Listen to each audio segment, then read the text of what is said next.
The city has said for years, we want you to build housing. And, what we were able to do is to sit down and over a long period of time. It took a good year of negotiations with the university. I worked very heavily on this along with former city councilor Brian Murphy. What we were able to do is get concessions that the university would build to one side of the lot, and that would leave 35,000 square feet of open space. And so the park was designed, the city actually designed the park, Harvard paid for the park, and the control of the park today is under the city of Cambridge. But the park was built, and I hope residents will go by and take a look at the park as they walk the river, beautiful. or run Yeah. the river, or bike on the river. But what you see is the park is kind of situated up a little high, and so it looks kind of over the traffic, over to the river. So it's a beautiful kind of vista view of the river, and I think it's a great addition. Many benches, walkways, some water features.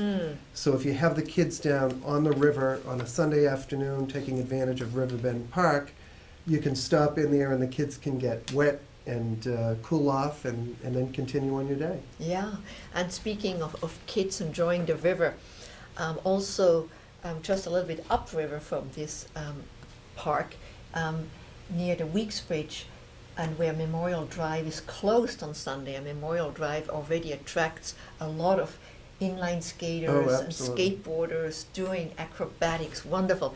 But there also the Sunday games, every Sunday from 2 to 5, and then at 5 o'clock a yoga class. So it's a little bit like bringing back what you described after World War II, for families that didn't go out of town on weekends, to have something in town that families can do. Right. Absolutely. And I think that that's what our hope is that, look at, we live in one of the most densely populated communities in the country.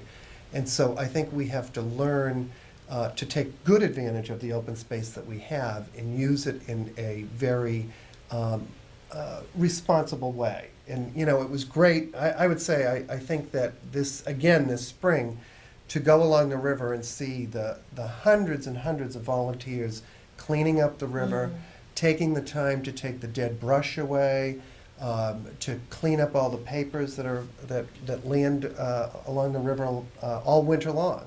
That is hugely appreciated by this community, and I think we're all very grateful for the work that you folks do, and for the volunteers that help your organization and other organizations. Yeah, well, you're right. People love to landscape. This past year, we had 2,700 volunteers in 1 year. It's tremendous. A lot of Cambridge corporations, like Novartis and InterSystems and Millennium, a lot of corporations come back. They book year after year. And come even back. I heard some of the returning classes from Harvard University That's right. will offer to help out. It's great. Yeah. It's great. Well, if you just joined us, this is the Charles River Conservancy Parkland show, and we're talking with the Mayor of Cambridge. And I would like to kind of move to a topic what links Cambridge with Boston, and that's all the bridges that are undergoing repairs, which is a big undertaking. It is. It's I think that it's a huge undertaking and long overdue. I think that for those of us who pass over those bridges on a regular basis realize that they were in tough shape, and through stimulus money, through the state initiatives, through federal money, we're seeing significant progress being made. And obviously there are going to be inconveniences with the construction of these bridges, but we're looking at many years. I think the last one that had significant improvements was the Mass Avenue Bridge. Yeah, which is in good shape. Shape. Yeah. But I think that when we look at, I think all of us have such good memories of the Longfellow Bridge and how historic that building is to Cambridge and to Boston as you leave Boston and enter Cambridge rather than leaving Cambridge to enter Boston. Yeah.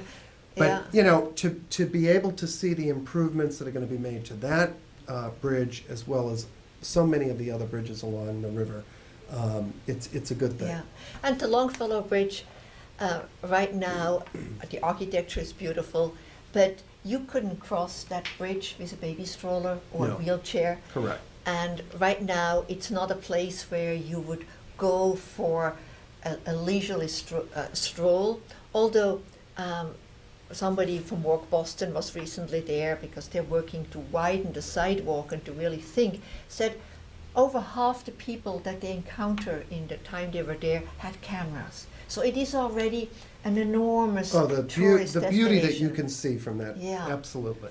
So I think as these bridges are being restored, it's important to think 21st century. How will people walk there, bike there, take the T there?